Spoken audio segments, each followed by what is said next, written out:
Hello and welcome to wrestling and welcome to our pay-per-view post-mortem for Survivor Series 2018.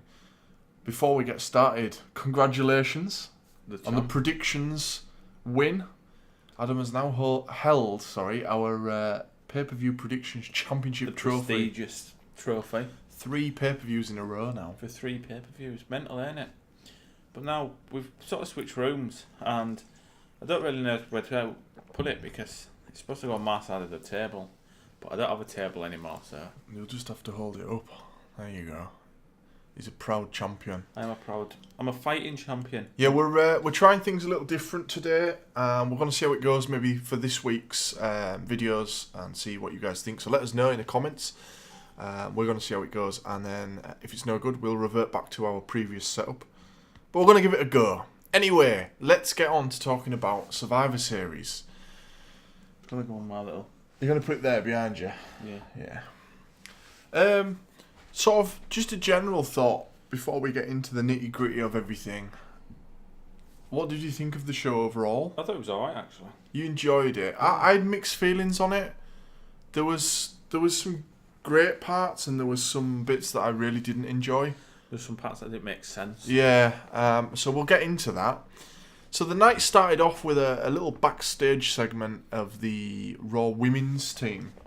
And this isn't the pre-show, by the way. I want to talk about the pre-show because... Well, we might as well not because it doesn't actually count. Yeah, but then it played into something on SmackDown a little bit as well, which was quite funny. But yeah, the pre-show was 2 hours long. And we had this long pre-show. Nothing happened until the last hour of the pre-show. Yeah, basically.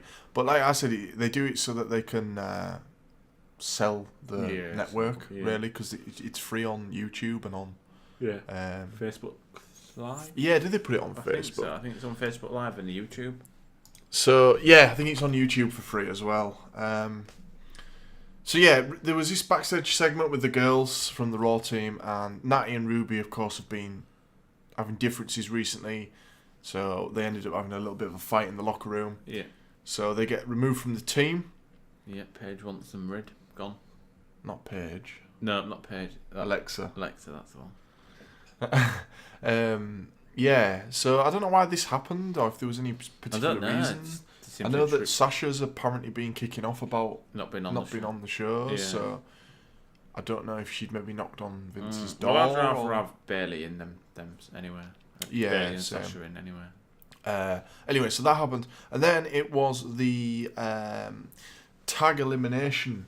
Like we said, it didn't count towards the overall score, which was weird. I don't know why that was. We didn't what's the point of putting it on? Don't have it on. Yeah, don't have it on if it's not going to count.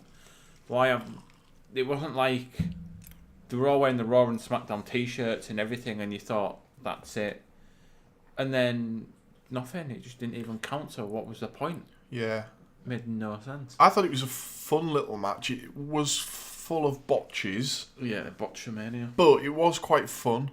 It started with a botch actually straight away from Epico and Kalisto. I think Epico was supposed to land on Kalisto's shoulders or something, and they messed it up. Yeah, that was the first thing. It's just, what is the point? What is the point in it? There was a rude awakening into a moonsault for Sanity to be eliminated. That was a cool little spot, I thought. I don't know what's going on with Sanity, by the way. Yeah, well, I picked them to win, didn't I? To last, but yeah, you picked them to last. No, they've not. And they went. They've not had anything, have they, since they got called up? Really? They've been dragged through the dirt. They might as well have stayed in NXT where they're actually good. Yeah. There was a funny bit where Dash was reaching to do the tag and he ended up falling over the top of the ropes into the ring. Do you remember? Yeah. That was funny. There was Gable doing his suplexes on Big E, which was quite a spectacle. It was quite interesting to see that happening. Yeah. We're going to be joined by a dog on camera, by the way. He's milling about in the background. Yeah, that was cool. I think someone said on commentary about, I hope he doesn't get a hernia, because Big E's obviously a big bloke. Revival started doing swinging DDTs. They did this a few times throughout the match, which is weird. Yeah, it's against the gimmick that. It kind of plays into the flippy thing, doesn't it? Yeah, but still. the match was all right, weren't it? We We both got it. I thought it was fun. We both got it right with SmackDown winning, yeah. winning it.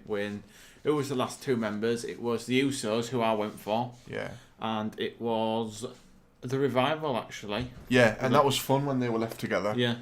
There was quite a few good spots. I mean, I've got notes down here for quite a lot of stuff. Big E hit a big spear to the ring edge. Jimmy did the glorious thing, or Jay, I can't remember which one. I think it was Jimmy. One of them did a moonsault as well, didn't they? To the outside. To the outside, yeah. Gable went for a moonsault, and Big E caught him out the air. with the big ending. Hit the it was the up down down. The up down. That looked awesome. Yeah. Woods went for a big elbow, but he got hit with the shot machine out of midair, which kind of looked weird. And like you said, it got down to Revival and Usos. There was just super kicks galore.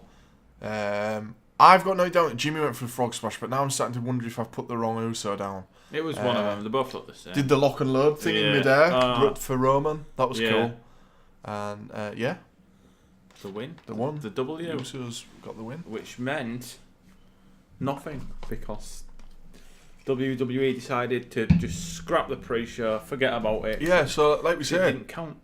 we got to the main show, and they... You see Monty in the background? Yeah, you probably see Monty in the background, or maybe not. We got to the main show, and it was the ladies' elimination. Yeah, kicking us off. And sorry, I always hit my microphone. It's a bit of a running joke. Nia comes out. She gets booed to hell. She plays on it though, and she was like showing her knuckle, showing her fist, and it looks like this is what they're gonna go with her at the minute.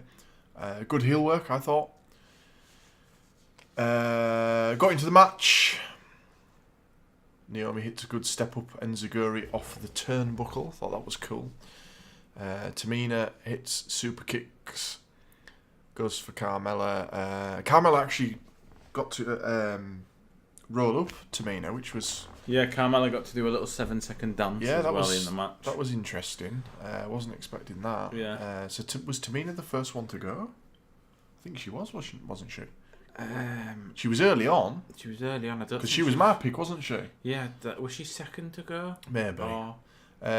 Sonya went for a pin, but Mandy tagged herself in before she didn't see. So she got in and like lifted Sonya off the pin, and did the pin herself, and she eliminated Mickey. So they were sort of playing on this whole are they friends, aren't they friends thing. Banks statement on Mandy. She taps. Bayley and Sonya got a double count out. Yeah. Asuka sends Sasha flying off a German suplex. Nia tips Sasha off the turnbuckle. Don't know why, because we're on the same team. Asuka lock. Banks taps. Nia does a leg drop on Asuka. Asuka. I'm reading it like word for word here. She started like leg dropping her to death. Yeah, and Samoa dropping a win. Yeah, that's it. So Raw wins, and that was where it said 1-0, and we were all like, what the hell? 1-0, and we were like, what about the pre-show? Isn't it 1-1? And we thought, they might have just made a mistake or something. Yeah, but then that was what they were going with. So they just dropped the pre-show result. Yeah. But even then, we were like, well, why is it 1-0? And then we were sort of thinking, well, what's going to happen here? Like, what? They must have done that for a reason. Yeah. Which it turns out they did really. Yeah. Then we got Seth versus Shinsuke Nakamura. And I didn't think it was that good. Yeah, you didn't enjoy it. Now, it was very methodical to start with, which was surprising considering the two guys in the ring. Yeah. But I actually thought once it got going, and it got the ending was to the build to the end. And there was some good bits when Seth did the come on bit back to him. And yeah, I thought it was all right. I'd like to maybe sort of would have seen it not with the start bit of it, like maybe just go. Yeah, it took a while to get going. Yeah. I thought, and like you say, Seth did the come on. Yeah. That was good. Also, what was Shinsuke wearing? Yeah. It was awful. He looked stupid. Well, Seth came out and there was like this cool graphic on the ceiling, which I actually missed out to rewind it to see. That looked cool. So it turned all into flames when he did the burn it down bit. Yeah. And then, Shinsuke came out and he was in like this all blue thing. It looked He looked weird. Seth had his half and half t-shirt on again. Yeah.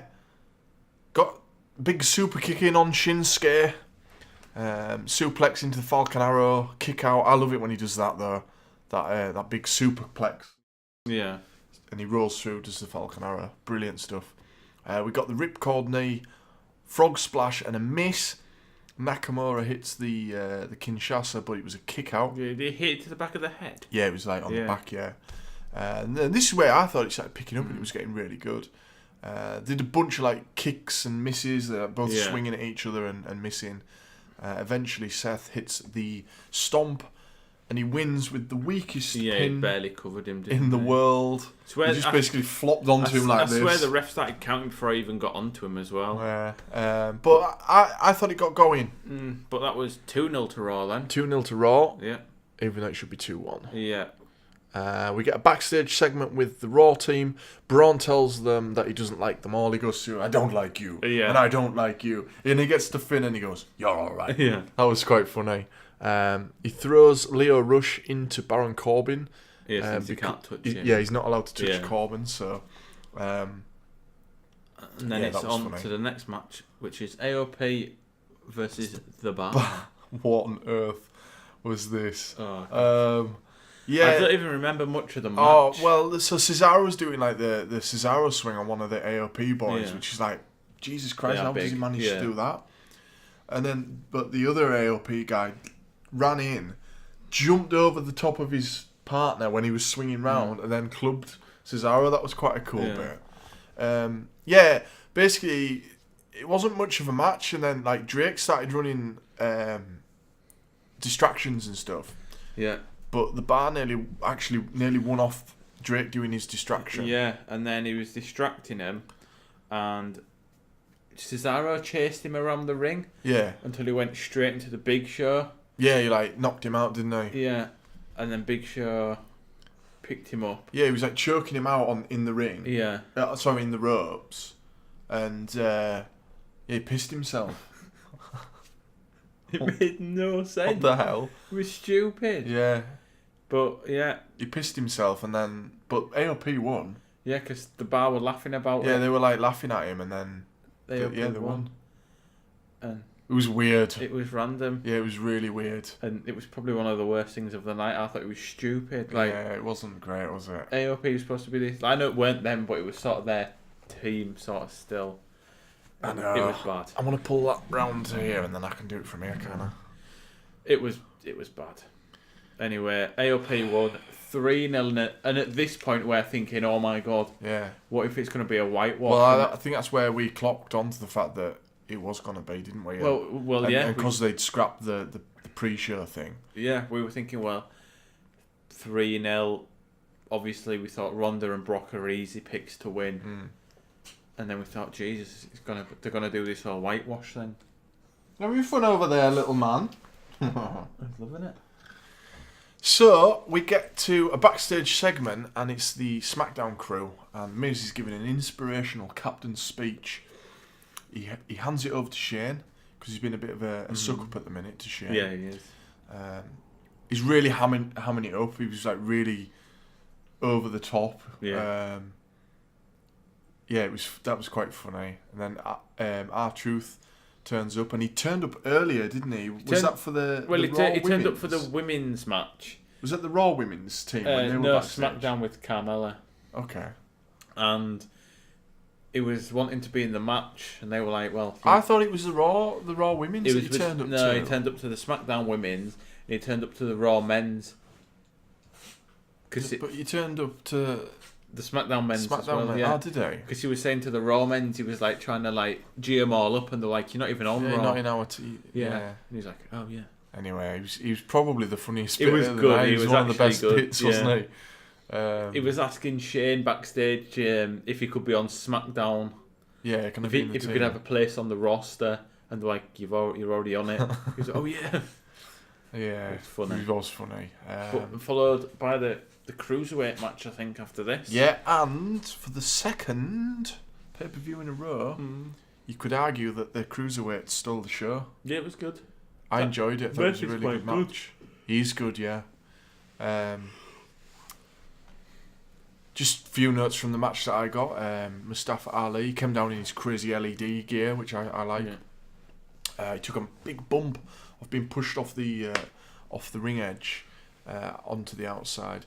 And really, it was just a series of crazy moves all throughout the match. The best one was that Spanish fly off the Spanish flies. It looked awesome. It's amazing, isn't it? Like you said, Murphy's great. I really like watching Murphy. You're making enough noise back there, you. What are you doing, Monty? I'm trying to talk here. Spanish fly off the table. It was off the table onto the floor, wasn't it? Oh my god. Then I've got knees out of midair, which I can't remember exactly what that was. I do not know. Murphy's Law, awesome match. Yep, a win for Buddy Murphy. We both predicted that as well. Yeah, it was good, really good. Then we get to the men's elimination. I was surprised that I thought this would be the main event, but it wasn't. Yeah, me too. I thought this would be main eventer. So and it did not start off well. No. For you. For me, and I'll be honest, this was probably the match that pissed me off the most throughout the night, and why I have mixed feelings about. Instantly, Joe got Drew in the coquina clutch thinking, oh my god, what's going to happen? Add him in there, roll up, boom, Joe's gone in 30 seconds. Yeah, Joe was the first one to go, and he was my pick. And he was your pick, which I think at that point... I think you'd won, hadn't you? No, I needed Shane to survive. And that's what bloody well happened. Shane McMahon did survive, as he is the best wrestler in the world. Unbelievable. 2 pay-per-views in a row that booked Shane like the best thing ever. I know. Braun and Drew collide a few times throughout the match, and then eventually it led into a hockey fight. Yeah. The SmackDown boys take advantage. Ray hits a 619 on Braun. Shane hits an elbow through the table on Braun, which was where I started to think, oh no, what are they going to do? But that was Shane and Braun out of the match. They sat out pretty much all of it, a lot of it. Finn kicks Drew for a tag. He did step up on Zaguri to tag himself in. So there's a lot of infighting from the Raw boys. There's a funny bit where Finn went to do his stomp from standing on Miz. Yeah. and he went too far and fell over. That was funny. Ray 619's Finn, then he does a splash and he eliminated him. Yeah, and Drew then threw Finn out the ring. Yeah, fell out with him, threw him out. Swanton from Jeff on Ziggler, but knees up from Ziggler. Shane limps back to the ring. He hits the coast to coast on Ziggler. They tag him in and he does the coast to coast and then he pins Ziggler. Eliminates Ziggler for the second pay-per-view in a row. Shane goes for a second coast to coast, but Braun swats him out of the air. That looked cool, by the way. This is where I started to think, yay, they're gonna actually turn it around. Yeah. Lashley pins. Hold on, my notes are a bit messed up here. Let me see. I've made so many errors. Lashley didn't pin anybody. No, he went to get Ray, didn't he? Yeah, he beat Ray up. He got Braun in. And then Braun took out everybody, didn't he? Yeah, basically.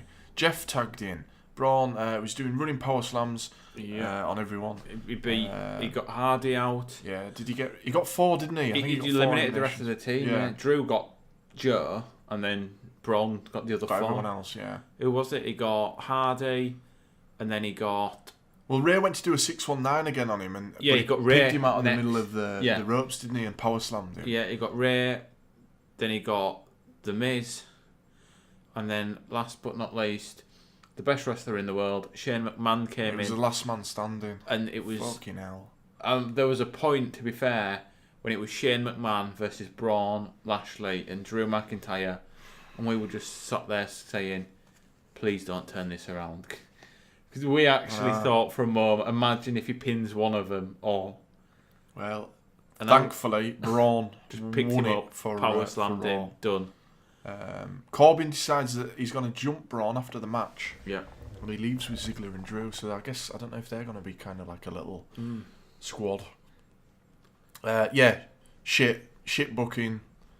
Fortunately, Raw still got the win, but why on earth is Shane getting booked so strong? To make it 4-0 for Raw. 4-0, yeah. Heading into the 2 matches which we were sort of thought 100%. Yeah, We're gonna but be they went a different way with the Ronda match, which actually... I thought it was probably my favourite match of the night, actually. Favourite match or favourite moment, though? Sort of favourite match, I'd say. So,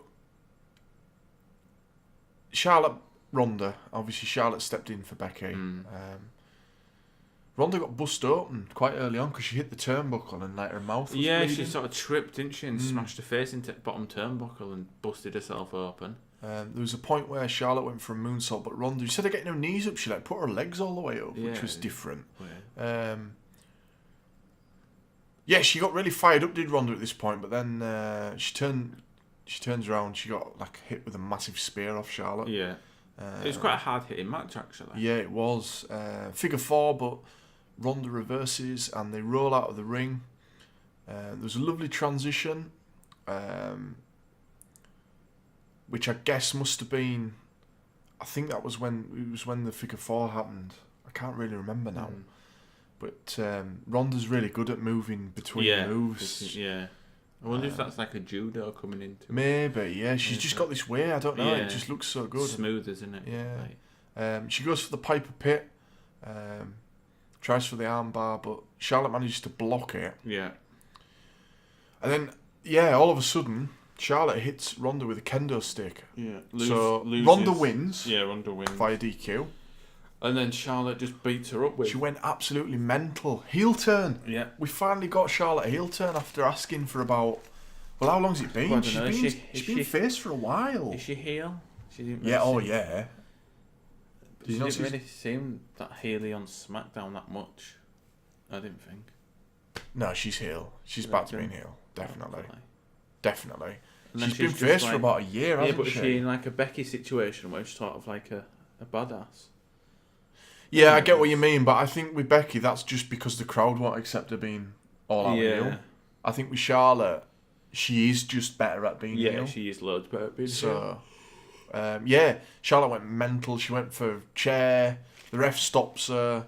So she beats up all the refs. 4 refs. Yeah, she went crazy on the refs. She did a natural selection onto the chair. And then she just like went mad with the candlestick again. Yep. And Ronda actually was getting marked up. You could see she was getting marks. You could see the marks from Raw actually. On so she took a hell of a beating. Yeah. Then she put Ronda's head in a chair and she did like the stomp on it. Yeah. Really effective. I thought it worked well. I